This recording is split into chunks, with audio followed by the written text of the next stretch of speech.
What's up, young people? Welcome back to our BC Boone channel. As we continue in the series, Anything Goes, we are continuing in the book of Genesis as we explore the stories of Cain and Abel. And we're talking this week about how we are responsible for others and how what we do and our actions impact others. And one of the basic ways we can think to kind of explain what this lesson is focusing on, that, as young people sometimes will say, I got this, or I'll do me and you do you, or things like that. You choose to kind of like separate yourself out from the actions of others or your own actions compared to how they impact others. But this lesson is going to tie together for us how whatever we do in life, whatever choices or actions that we make or take, how it does not just affect you as a person, but it affects the people around you, your household, your community. And just, we need to be mindful of those decisions and actions that we take. I want you to stay tuned as our ministry leader comes forth to lead us into deeper depths about the story of Cain and Abel, and to be able to explain and break down to you how Cain's actions impacted so many others. Stay tuned and I'll be back.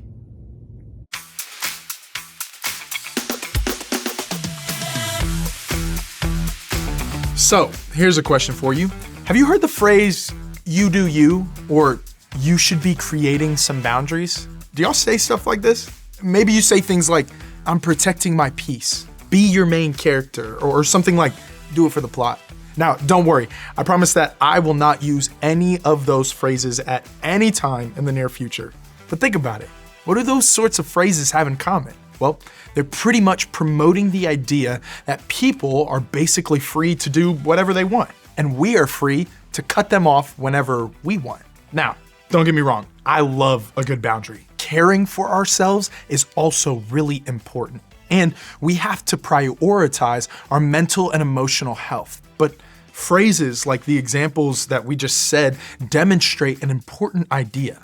Our choices don't just affect us. Our choices impact others. Here's what's true. We've all been there. Someone else makes a choice, but it hurts you. Maybe your friend bails on plans and you're left feeling rejected. Or your sibling eats the last slice of pizza even though they know you called dibs. Or one person in class cheats on a test, but the teacher is making you all retake the test. But it can also get more serious. Some of our most hurtful experiences have come from other people's actions. Maybe you remember something a sibling, parent, classmate, friend, teacher, or even a total stranger did that still hurts you today. They might have done it years ago and forgot about it 10 minutes later, while you can't forget about it hundreds of days later. On the flip side, it could be that our actions have hurt others. Maybe we didn't even mean to, or maybe we did, but either way, our actions had an impact. We've done things we wish we could undo, maybe even the moment they happened, like an act of betrayal that shattered someone's trust, or a secret we shared that we promised to keep, or maybe we started a fight or posted something online we wish we never had. Just like someone else's actions can wound us, our choices can hurt others in ways we never intended. So here's the question. Are we free to do whatever we want, even when it hurts someone else? And while phrases like you do you and be your own main character that suggests that each of us only needs to worry about ourselves can feel liberating and freeing, our words, actions, and choices impact the people around us. It becomes obvious that life doesn't happen in a vacuum.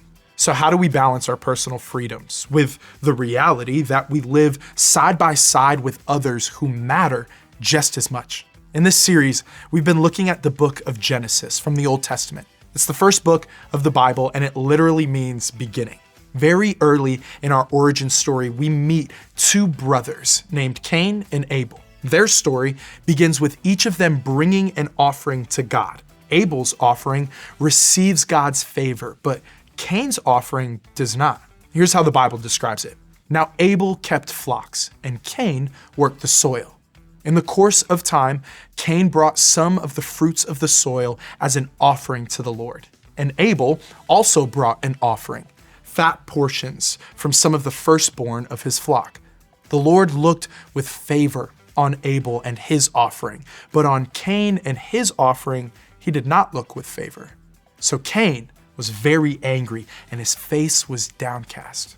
If you're like me, you might have questions about why Abel's offering is accepted and Cain's wasn't, and that's valid. People who study the Bible have speculated all sorts of reasons why this happened, but let's land on this one. The heart behind the offering mattered to God. Cain and Abel both brought something, but it seems as if only Abel did it with the right heart. But no matter why it happened, Cain was furious about this turn of events. Then, instead of dealing with his disappointment in a healthy way, he lets his anger take control.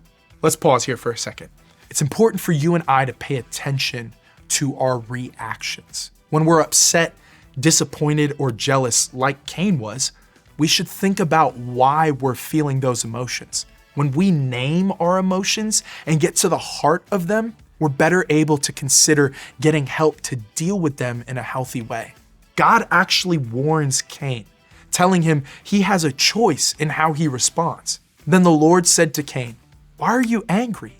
Why is your face downcast? If you do what is right, will you not be accepted? But if you do not do what is right, sin is crouching at your door. It desires to have you, but you must rule over it." Notice how God warns Cain. It's almost like God is telling Cain to be careful, to not do something he will regret. But also notice some of the phrases God uses. If you do, and if you don't do. These seem to indicate that Cain had a choice. It seems like God is kind of acknowledging that Cain had the freedom to choose his next actions. But despite the warning, Cain doesn't handle his anger well. He decides to take matters into his own hands. Now Cain said to his brother Abel, "Let's go out to the field."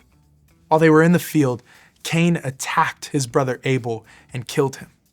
Then the Lord said to Cain, "Where's your brother Abel?" "I don't know," he replied. "Am I my brother's keeper?" That question, "Am I my brother's keeper?" gets right to the heart of the issue. Cain is basically saying, I'm not responsible for him. It's not my job to watch out for him. But the truth is, Cain was responsible. His actions had grave consequences. They ended his brother's life and brought serious repercussions on Cain himself. There's a reason this story matters to us today. Beyond the whole murdering people is bad. God designed us to live in connection with each other, to care for each other, and to take responsibility for how our choices and actions impact those around us. Now, this is a dramatic example. Cain didn't just shrug off his responsibility, but actively harmed his brother. The results were devastating. Most likely, you and I aren't going to do something this extreme and drastic, but we still have the potential to hurt other people in all kinds of ways. Here's what's important for us to remember. We are responsible for each other. You are your brother's or sister's keeper, and so am I. It means that we're here to support and look out for one another, not shrug off responsibility when things get tough. Taking responsibility doesn't limit your freedom. It actually helps you experience freedom in a healthier, God-designed way, where your actions lift others up instead of tearing them down. In fact, look at the words of Jesus. Anyone who welcomes you welcomes me. Anyone who welcomes me welcomes the one who sent me. Whoever welcomes a prophet as a prophet will receive a prophet's reward. And whoever welcomes a righteous person as a righteous person will receive a righteous person's reward. And if anyone gives even a cup of cold water to one of these little ones who is my disciple, truly I tell you, that person will certainly not lose their reward. Jesus highlights that when we welcome or serve someone else in a way that lines up with how he might serve others, even in the smallest way, it's as if we're welcoming or serving him.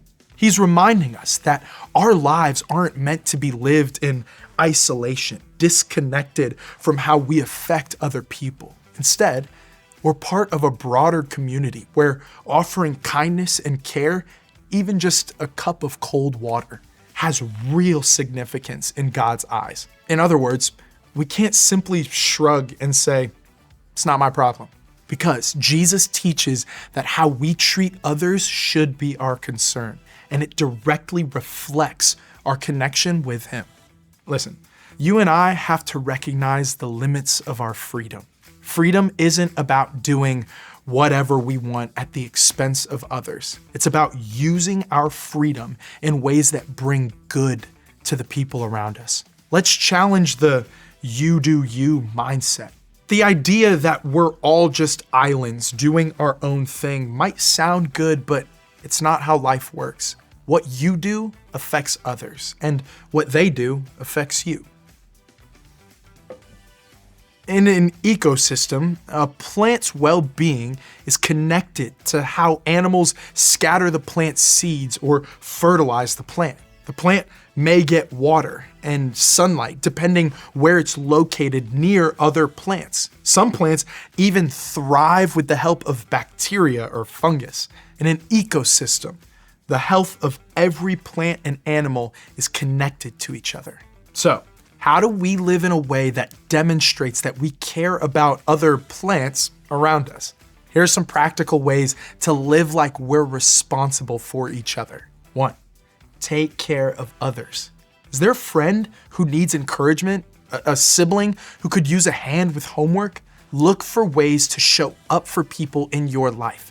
Listen to the people around you. Instead of talking about yourself all the time, take an interest in the things that interest them. When they answer, give your full attention. Make eye contact. Put down your phone. Don't just think about your needs. Think about what's going on in the lives of people around you. What are they dealing with? What might they be thinking or feeling? 2, think before you act. Remember what we said last week? Before you make a choice, slow down and ask yourself some questions. Consider, how will this affect the people around me? If it's gonna hurt someone, it's probably not the right choice. Is it unloving? If your little sister is annoying you, it's not okay to make her cry. That's hurtful. If one of your parents is making a decision that you disagree with, it's not okay to disrespect them. That's unloving. If you don't like someone, it's not okay to be cruel to them. That's an attempt to pull you up and push them down. Now, if someone is hurting themselves or you, it's okay to get help. At the same time, sometimes doing the right thing still upsets other people. The goal is to do your best to choose actions that minimize harm to others and do as much good as possible. And 3, be willing to take responsibility. When you mess up, and we all do, own it. Apologize. Make it right. That's what responsibility looks like. Say, I'm sorry when you mess something up. This is a powerful way to build a bridge with people and remove a barrier. Take ownership. Humble yourself. Ask for forgiveness. Owning your mistakes may be difficult at first, but you'll get better at it over time, and it's a great way to build people up. The good news is we don't have to do this alone. Jesus showed us what it looks like to take responsibility for others. He gave up his own freedom to care for us. And through his example, we can learn to do the same for the people in our lives. Imagine what the world could look like if we all started living like we're responsible for each other. What if, instead of ignoring people's needs, we went out of our way to help? What if instead of saying, you do you, we said, how can I support you? Instead of saying, not my problem, we asked, how can I help? This week, let's choose to live like we're responsible for each other. Because the truth is, we are. So as you head to small groups, think about this. What's one way you can use your freedom for the good of others?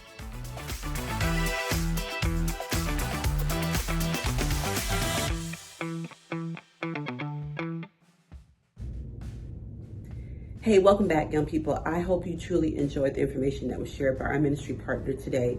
He truly broke out the story of Cain and Abel, and I know that you all must remember this story from your Sunday school and your vacation Bible days, and how, they offered sacrifice to God, and how Abel's sacrifice was accepted because of the heart in which he gave it. But Cain's sacrifice was not accepted. And then because it wasn't accepted, Cain became angry and he allowed anger to rule over him. But we also have to take in note that in his actions where it began to fester and God saw that he was angry, God warned Cain and asked him to consider his emotions and consider his choices that he was making to help him try to get back on the right path. However, Cain still allowed that anger to rule him. And in doing so, he made a detrimental mistake and took the life of his brother. And this is a true warning to us that, we can definitely get frustrated, we can get upset, we can be angry. And no, I'm not saying that we're going to go out and we're going to do something as detrimental as what Cain did. However, there are different ways that we can hurt and harm others around us. And it doesn't have to be physically, but sometimes it can be mentally by the words that we say or the things that we do, and how it impacts those others in which we did it too. So it's important to make sure that we understand and that we practice not allowing our emotions to rule over our actions. We have to remember that our choices don't just affect us, but it affects others around us and impacts others, whether it's your own household, your own community, whatever the case might be, it will impact others. So we have to be careful in what we do. I know that it can be hard for us to rein in our emotions, especially when we're upset, when we're angry, or we're frustrated about what's happening to us, around us. But God always gives us a choice, and he encourages us to make the right choice, to step back and to think about whatever it is that we're getting ready to do, how it's going to impact others. And that's why it's important for us to make sure that we take note in this lesson on today. There were some key points or things that he brought out in this lesson. The first one was, Cain asked the question, am I my brother's keeper? Well, the answer to that question is yes, we are our brother's keepers. Our actions should uplift others. It should not tear anybody else down. When we offer kindness and care to people who may have done something wrong to us or something wrong to somebody else that we love, and we treat them right instead, it reflects the love of Christ. It reflects the life of Christ in his actions. The key points that our ministry partner pointed out was, 1, take care of others. It is important to make sure that we are taking care of our community, that we are uplifting and finding ways to support those around us. It's not about only what you can get out of it, but it's also being able to take care of others. The second was, think before you act, and that is really important in every aspect of our life, naturally and spiritually. Consider how your actions will impact others before you make the choices that you make. And the third was, be willing to take responsibilities. We do not always do everything right. We have to understand that. However, when we do mess up, we have to take accountability for it. And we also need to make sure that we're asking for forgiveness from those who it has impacted. Taking responsibility for your actions and what matters is showing up even though you've done something wrong. I truly hope that you were blessed by the information that was shared by our ministry partner on today. I know that it encouraged me because it just is a reminder that we need to keep ourselves in check no matter what. Before you go, let's pray. God, we tell you thank you for your love. We thank you for your tender mercies. We thank you, Lord, for allowing us the opportunity to learn more about you, God, to have more imparted into our lives that teaches us that we are our brother's keepers, that what we do impacts others, and how we should take accountability for our actions and the things that we do, God, even when we mess up. Lord, we ask that you to help us to have a heart of love. Help us in our actions and the things that we do and we say, that we speak and we act in love, and that we always reflect the love of Christ in everything that we do, God. We ask that you help us to rein in our emotions, rein in the anger or the frustrations that might be flooding our lives with what is happening in our homes, what is happening in our communities, what is happening in our world, God. We ask you to help us to see you clearly in everything that we do. Help us, God, to make sure that we are impacting others in a positive way so that they may see the love of Christ in us. And God, we be ever mindful to give your name all glory, all honor, and all praise. All right, guys, again, we truly thank you for joining us in this series. We want you to be able to continue to be blessed, and we look forward to you having us join with you again on next Sunday. Take care, everybody. We love you. Bye.